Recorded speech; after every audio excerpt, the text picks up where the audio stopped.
Pode começar? Boa tarde, pessoal. Então, a nossa equipe ficou responsável para falar sobre a leptina e a grelina, que são hormônios relacionados à saciedade. Então, primeiro ponto, a gente tem que tratar onde ocorre a ação desses dois hormônios.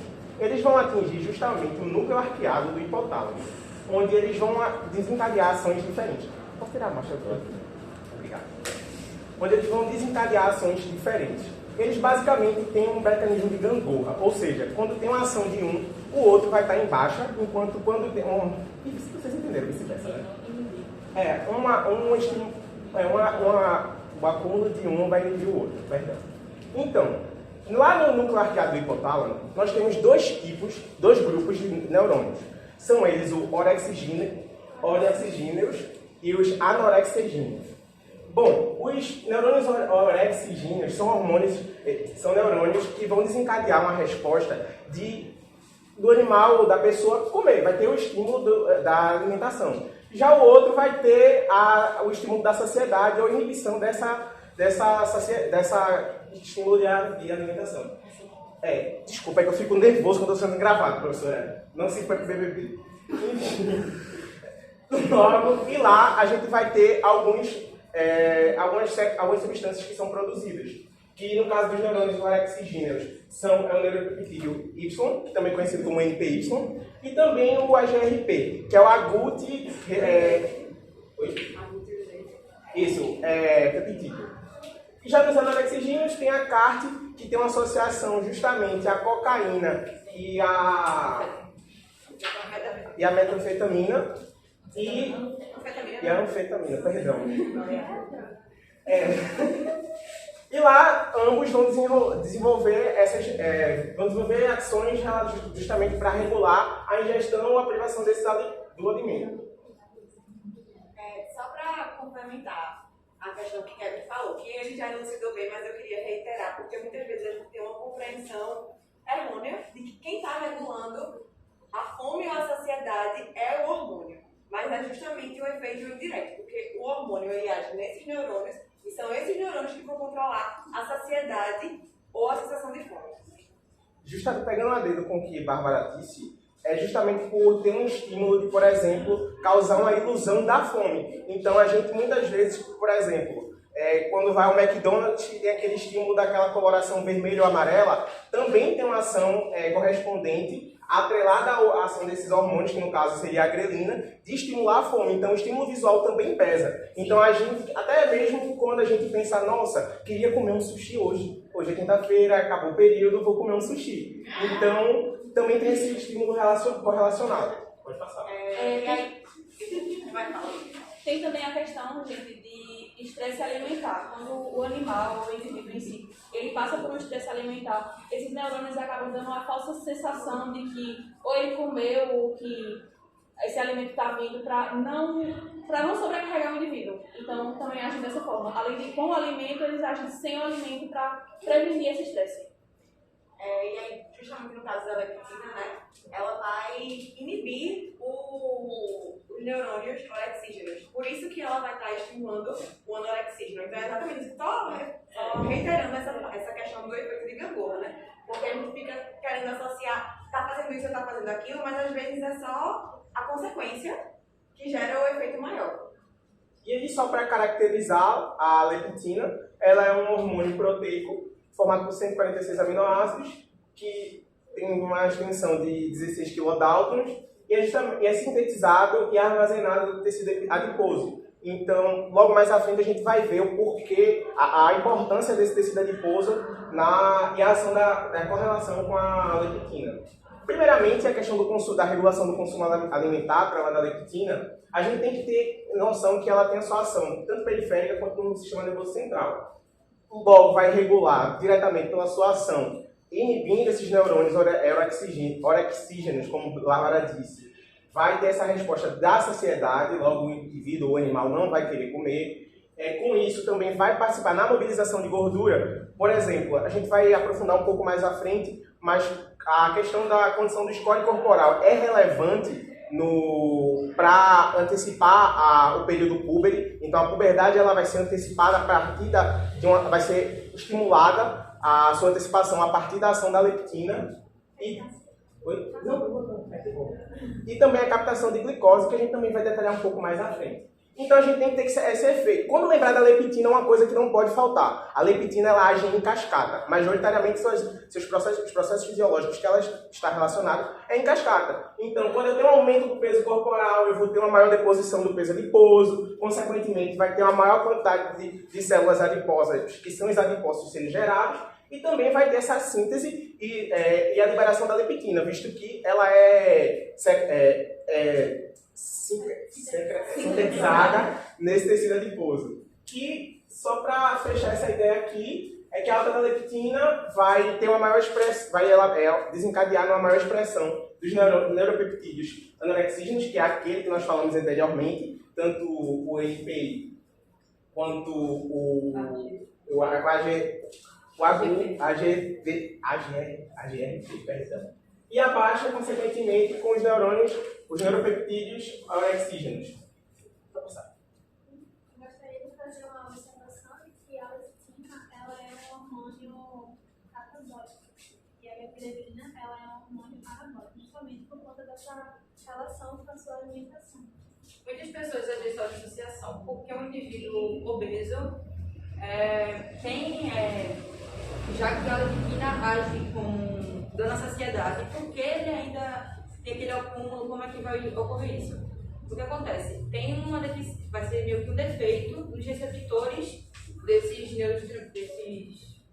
do NPY e do AGRP, isso, ou no transporte da barreira hematocefálica. Só para seria uma inibição, porque eu acho que seria que quanto mais tecido adiposo você tivesse, mais leptina você secretasse. Mas aí tem um feedback negativo que inibe esse desbalanço. É meio que o excesso deixa ineficiente. É uma resistência, uma resistência à leptina. Só foi na ativação da leptina e aí acontece esse processo. Essa aqui é uma via dental mesmo, só para relacionar que quando você tem uma baixa tecido adiposo, você tem uma baixa leptina, resultando em fome, porque ela vai inibir os neurônios orexígenos. Ela não serve a inibir, no caso, né? Aí vai estar, se ela não inibe, ela estimula. Ela está falando da baixa. Também tem uma coisa, a leptina ela acaba estimulando a tireoide a produzir T3 e T4. E esses hormônios acabam fazendo com que aumente a taxa de metabolismo basal. E esse saúde. Referente aos mecanismos regulatórios e a secreção por outros tecidos, lembrando que, assim, tanto a grelina quanto a leptina, elas não têm essa exclusividade, no caso da grelina, de ser, eu vou tratar mais à frente, mas eu vou adiantar, dar um spoiler, de ser secretada pela mucosa gástrica, e a leptina pelos adipócitos, ela também pode ser secretada em outras regiões, que a gente trouxe aqui, que é justamente tecidos placentários, justamente pela sua correlação na reprodução e também pela glândula mamária. Mas, sobretudo, uma ação que é muito relevante do ponto de vista nutricional é que a leptina ela vai preparar esse indivíduo para o período de subnutrição. Então, vamos imaginar, por exemplo, um animal que ele vai ter um período que vai ter uma escassez de comida, seja lá por fator qualquer que seja. E aí a leptina ela vai agir e manter essa saciedade por mais tempo para que o animal ele aguente esse período até que ele tenha ele possa voltar a se alimentar adequadamente. E também uma coisa que é relevante, extremamente relevante, é justamente a questão da relação da leptina com o fotoperíodo. Estou com certeza aqui que todo mundo já passou por algum galpão que tem meio mundo de ave lá de produção, voltada para corte, que a gente vê as luzes acesas constantemente, certo? Aquilo ali funciona justamente para estimular o animal a continuar comendo. Por quê? Quando a gente tem o estímulo da iluminação, ou seja, aquele animal está com um fotoperíodo tanto relevantemente maior, esse animal vai ter uma maior um estímulo da grelina, na verdade, uma inibição da leptina, não é nem um estímulo da grelina, para que ele continue se alimentando. Então, no ponto de vista comercial e de produção, esse é um mecanismo da leptina que vale a pena você entender para aumentar seus lucros. Só para adicionar o que a gente falou, não só o fotoperíodo, mas o jejum prolongado e o estresse também estão relacionados com a baixa em jejum plasmático. Bem como também na questão da reprodução também, porque a gente tem animais que são reprodutores sazonais. E pode estimular a estacionalidade reprodutiva. Só para reiterar essa questão da subnutrição, tanto a leptina quanto a grelina, eles vão agir balanceando a taxa metabólica, né? Que é o que a gente já está falando, mas é para algo que vai além do consumo alimentar, né? Vai para o teor do alimento que está sendo consumido, porque não adianta ser um alimento volumoso sem ter a composição nutricional necessária para gerar essa regulação metabólica.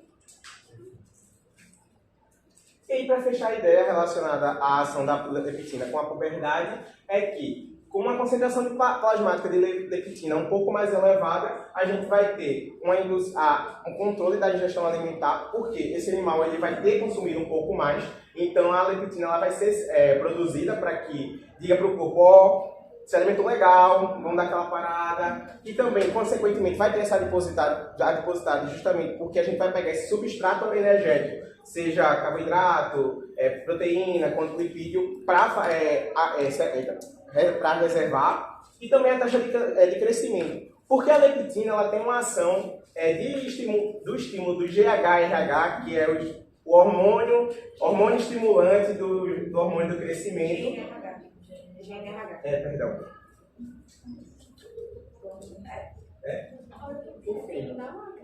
Perdão, tá bom, vamos...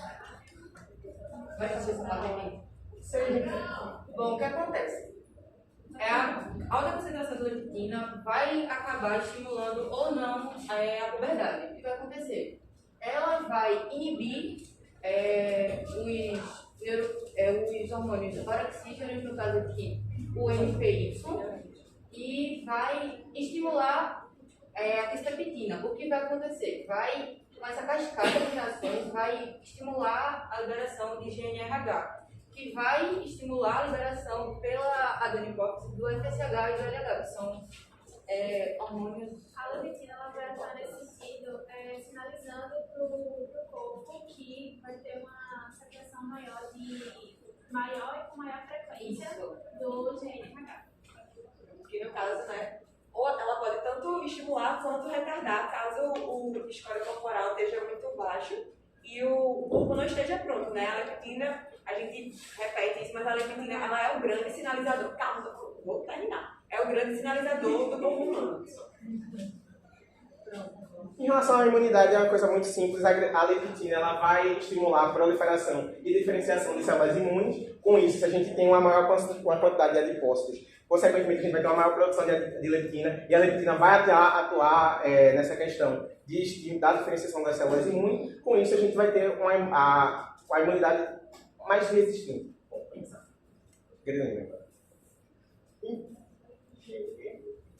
Então, a grelina é um hormônio que está relacionado com o estímulo a essa ingestão alimentar, a essa atividade orexígena. Ela é secretada principalmente na mucosa estomacal, como a gente disse anteriormente, mas ela também é produzida em outros locais, sendo com uma concentração menor. Também é um hormônio peptídeo, tem 28 aminoácidos, mas esse número aqui também varia de acordo com a espécie. E o gatilho para o estímulo de produção de grelina é justamente a contração do estômago vazio, né? Entre as funções dela, a gente vai ter a regulação das secreções de GH, bem como a produção a produção lactotrófica e corticotrófica, ou seja, a produção de corticosteroides.